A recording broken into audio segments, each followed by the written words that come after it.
Dear parents, मैं हूं doctor Mohammad Noor Alam Khan, आपका चाइल्ड स्पेशलिस्ट। दोस्तों, अपने चैनल पे मैं पीडियाट्रिक्स से रिलेटेड बहुत सारी वीडियो बनाता रहता हूं। आज की इस वीडियो में मैं आपको बताने वाला हूं कि 7 महीने का यानी कि 7 मंथ के बेबी का माइलस्टोन क्या होता है, क्या क्या एक्टिविटी वो कर सकता है और आप अपने बच्चे से क्या क्या एक्सपेक्ट कर सकते हैं। इस वीडियो को लास्ट में ज़रूर देखिएगा, बहुत सारी काम की बातें, इंपॉर्टेंट पॉइंट मैंने लास्ट में कवर किए हैं। तो आइए स्टार्ट करते हैं आज की वीडियो।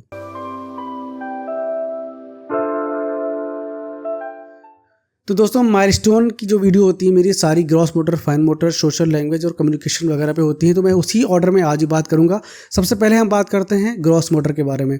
तो 7 महीने का आपका बच्चा, अब जैसे 6 महीने में मैंने बताया था कि बच्चा उल्टे से सीधा हो जाता है, आप उल्टा लिटाते हैं तो घूम के सीधा हो जाता है। यहाँ पर 7वें महीने में आके उसका रोल ओवर कंप्लीट होता है। अब आप अगर बच्चे को अपने सीधा लिटाते हैं तो सीधे से उल्टा भी वो हो जाता है। ये एक स्टार्टिंग होती है बच्चे के चलने की, उठने की, बैठने की, क्योंकि जब सीधे से उल्टा होने लगता है उसके बाद ही वो हाथ को सपोर्ट देके बैठना सीखेगा और उसके बाद ही वो क्रॉलिंग करना सीखेगा आगे चल के। दूसरा जो इंपॉर्टेंट माइलस्टोन यहाँ पर होता है कि बच्चा सपोर्ट के साथ बैठने लगता है। लेकिन 6 महीने पे मैंने बताया था सपोर्ट के साथ बैठता है, बट 6 महीने में बच्चे की बैक सपोर्ट होनी चाहिए। लेकिन 7वें महीने में आपके बच्चे की बैक को सपोर्ट होने की ज़रूरत नहीं है। अगर बच्चा बैठता है, सिर्फ हाथ का सहारा भी अगर लगा देगा ऐसे, तो बच्चा बैठ जाएगा। कुछ बच्चे एक हाथ के सहारे से भी यहाँ पर बैठने लगते हैं। अब यहाँ पर 7वें महीने में आपका बच्चा चीज़ों पे अप्रोच करने लगता है, आगे बढ़ने की कोशिश करता है, झुक के चीज़ों को उठाता है। कोई टॉय अगर दूर आप रख देंगे तो बच्चा झुक के उसको उठाएगा। कुछ बच्चे यहाँ पर क्रीप भी करने लगते हैं, मतलब कि लेटी पोजीशन में अगर हैं तो वो आगे खिसक के उस चीज़ तक पहुँचने की कोशिश करते हैं। और जो बहुत एडवांस बच्चे हैं उसमें क्रॉलिंग भी स्टार्ट हो सकती है। तो अगर आपके बच्चे ने अभी तक क्रॉलिंग नहीं स्टार्ट की है तो चिंता ना करें, वो कर लेगा आगे। और मान लीजिए करने लगा है तो ये आपके लिए बहुत अच्छा है, बच्चा आपका अपनी एज के हिसाब से सही चल रहा है। अब यहाँ पर आपको ध्यान ये देना होता है कि बच्चा क्योंकि क्रीप या क्रॉल स्टार्ट कर देता है, आगे झुकने लगता है, किसी को पकड़ने की कोशिश करने लगता है, तो उसके आसपास कोई भी खतरनाक चीज़ ना हो, कोई शार्प चीज़ ना हो, कोई स्मॉल ऑब्जेक्ट ना हो जो कि उसके गले में फंस सके। बच्चे को बेड के किनारे ना बैठाएं। कोशिश करें बच्चा अगर खेले तो बच्चे को फ्लोर पे बैठाएं या फिर फ्लोर पे जिम मैट बिठा के, चटाई बिछा के, गद्दा बिछा के बच्चे को वहाँ पे खेलने दें। बेड पे अगर आप करते हैं तो बेड को ये इंश्योर कर लें कि बेड सेफ हो। चारों तरफ से आपने कुछ रीलिंग वगैरह, आपने कुछ ऐसा सेफ्टी डिवाइस लगा रखा हो कि बच्चा गिरे ना, या फिर अपनी सुपरविजन में बच्चे के साथ खेलें। अब हम बात करते हैं यहाँ पे फाइन मोटर्स के बारे में। जब बच्चा पहले 6 महीने पे स्टार्ट करता है पकड़ना, तो यहाँ से पकड़ रहा होता है, इस वाले हिस्से से बच्चा ऐसे ग्रैस्प करता है चीज़ों को। अब वो चीज़ थोड़ा मैच्योर हो रही होती है, बच्चा यहाँ से पकड़ना स्टार्ट करता है, अपने मिड पाम से बच्चा चीज़ों को पकड़ता है। अगर आप बच्चों को इस टाइम कप से बच्चे के मुंह पे लगाएंगे तो बच्चा कप से पानी भी पीना सीख जाता है। और फिंगर फूड्स अगर आप बच्चों को देते हैं, केला देते हैं, कोई फल की फाक देते हैं, तो बच्चा अपने हाथ में पकड़ के उसके मुंह में डाल के बच्चा खा सकता है उसको। बस शर्त ये है कि वो ऐसा ना हो कि बच्चे गले में फंसने का डर हो। 7 महीने के बच्चों को अगर आप मिरर दिखाते हैं तो बच्चा खुश होता है, हैप्पी होता है, मिरर पे टैप करता है, उसके साथ खेलने की कोशिश करता है। फिर हम बात करते हैं 7 महीने के बच्चे की स्पीच की। 7 महीने के बच्चा आपका मोनोसिलेबल वर्ड बोल रहा होता है, मतलब बा बा बा बा या दा दा दा, इस तरह के बच्चा वर्ड निकाल रहा होता है। और डिफरेंट टाइप के साउंड निकाल रहा होता है, आ ये सब साउंड निकाल रहा होता है। साथ में बच्चा आपका सलाइवा को, मुंह में जो थूक आ रहा है उसको मुंह से फूंक के बबल बना रहा होता है। और यहाँ पर बच्चा एक चीज़ और करता है कि अटेंशन आपका गेन करने की कोशिश करता है। अगर आप किसी काम में बिजी हैं, बच्चों को देख नहीं रहे हैं, तो बच्चा डिफरेंट तरह की आवाज़ करके चिल्ला के या फिर रो के आपको अटेंशन अपनी तरफ लेने की कोशिश करता है। बच्चा अटेंशन सीकर हो जाता है यहाँ पर। और अगला माइलस्टोन है अंडरस्टैंडिंग, यानी कि समझदारी।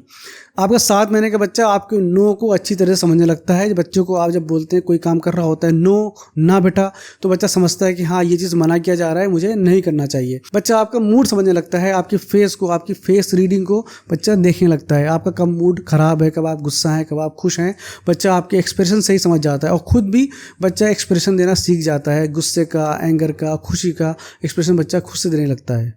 7 महीने का बच्चा आपके नॉन वर्बल कम्युनिकेशन को समझना सीख चुका होता है। नॉन वर्बल का मतलब कि आप जो चीज़ बोल के नहीं दिखाते, बच्चों को आप आंख दिखाते हैं, या बच्चे से आप प्यार से बात करते हैं, या आप खुश होते हैं, जो भी चीज़ आप कैसा मूड है बच्चा सब अच्छे से समझ रहा होता है। अगर आप लोग कहीं बैठे हैं, कहीं बातें कर रहे हैं, नॉर्मल बातें कर रहे हैं, बच्चा अपने काम में लगा है, लेकिन जैसे ही बच्चे का आप नाम लेते हैं या बच्चे का नाम आपकी कन्वर्सेशन में कहीं आता है तो बच्चा तुरंत अटेंशन देता है, अच्छा मेरी बातें हो रही हैं।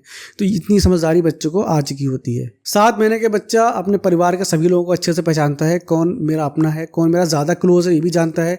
और खासकर मदर के लिए बच्चे बहुत ज़्यादा पॉसेसिव होते हैं। सेपरेशन एंग्जाइटी डेवलप हो रही होती है, मतलब ये कि अब आप अपने बच्चे से अलग होते हैं तो बच्चा एंग्जियस होता है, टेंशन में होता है, रोता है, चिड़चिड़ाता है, वो चाहता है आपके साथ रहे। तो खासकर ये दिक्कत उन लोगों को होती है जो मदर वर्किंग है या बाहर रहती हैं। जब मदर को छोड़ के बच्चा अलग होता है तो बच्चा बहुत परेशान करता है, रोता है और चिड़चिड़ाता रहता है, खाना भी नहीं खाता, दूध भी नहीं पीता। तो ये सब दिक्कतें यहाँ पर आ सकती हैं आपको। तो अब हम यहाँ पर बात करते हैं 2-3 पॉइंट्स की जो मैंने शुरुआत में वादा किया था आपको बताऊंगा 7 महीने के बच्चे के माइलस्टोन से रिलेटेड। सबसे पहली चीज़ तो ये करनी है कि बच्चे का जो इन्वायरमेंट है आपको बेबी सेफ बनाना है। कोई भी चीज़ ऐसी बच्चे के आसपास नहीं रखनी जो बच्चा उठा के खुद को इंजर्ड कर ले या खुद को कोई नुकसान पहुंचा दे। या फिर बच्चों को गिरने से बचाना है, बेड के किनारे नहीं खिलाना है, अनअटेंडेड नहीं खिलाना है, बच्चे के साथ आपको रहना है।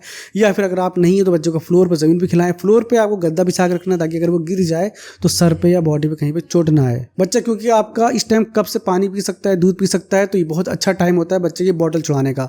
बच्चों को कब से देना स्टार्ट करिए, क्योंकि बहुत सारी दिक्कतें होती हैं बॉटल से। बॉटल को स्टरलाइज करना पड़ता है, साफ़ करना पड़ता है, इन्फेक्शन का खतरा होता है। तो अगर आप कब से देते हैं तो उन सब खतरों से, उन सब टेंशन से आप बच सकते हैं। तीसरी चीज़ आपको ये करनी है कि बच्चा आपका मान लिया इस टाइम अभी सेपरेशन एंग्जाइटी डेवलप हो रही है, बच्चा आपके बिना नहीं रह पाता, आपको बाहर काम पे जाना है या किसी और काम से जाना है, आपको बच्चे से सेपरेट होना है, तो फिर आपको कुछ बातों का ध्यान रखना है। पहला ये कि जब बच्चा सो रहा हो उसी वक्त आप काम पे निकल जाएं, या फिर जब बच्चा किसी और के पास हो, उसके पास खुश हो, खेल रहा हो, तब चुपके से आप पीछे से निकल जाएं।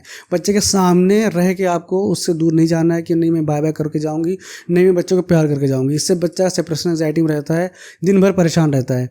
और जब टाइम पे आपको ड्यूटी रिजॉल्व करनी है, मान लिया आपने 6 महीने की लीव ली थी, अब आपको ड्यूटी अपनी रिज्यूम करनी है, तो आप ये कर सकते हैं कि पहले जो भी केयर गिवर है, मान ली दादी हैं या नानी हैं या जो भी बच्चे की आपके पीछे केयर करेगा, आपके अब्सेंस में केयर करेगा, उसको पहले से बुला लें ताकि बच्चा उनसे फैमिलियर हो जाए, उनके साथ खेलने लगे, खुश रहने लगे, तभी आप उसको उन पे छोड़ के जाएं। ये छोटी मोटी टिप्स थी दोस्तों। आज की वीडियो में इतना ही है। और अगर आपको 1 महीने से 4 साल तक किसी भी एज ग्रुप के बच्चे के माइलस्टोन देखना है तो आप ऊपर मैंने आई बटन पे प्लेलिस्ट डाल दी, आप जाके वहां पर उस एज ग्रुप का माइलस्टोन देख सकते हैं। इसके अलावा ऐसी बहुत से काम की वीडियो अगर आपको देखना चाहते हैं तो फिर आप हमारे चैनल को सब्सक्राइब कर लीजिए। वीडियो पसंद आए तो लाइक कर लीजिए। जिनके भी 7 महीने के बच्चे उनको शेयर कर दीजिए। अपना सपोर्ट हमारे चैनल पर बनाए रखिए। मिलते हैं फिर एक वीडियो के साथ। Till then bye bye, take care.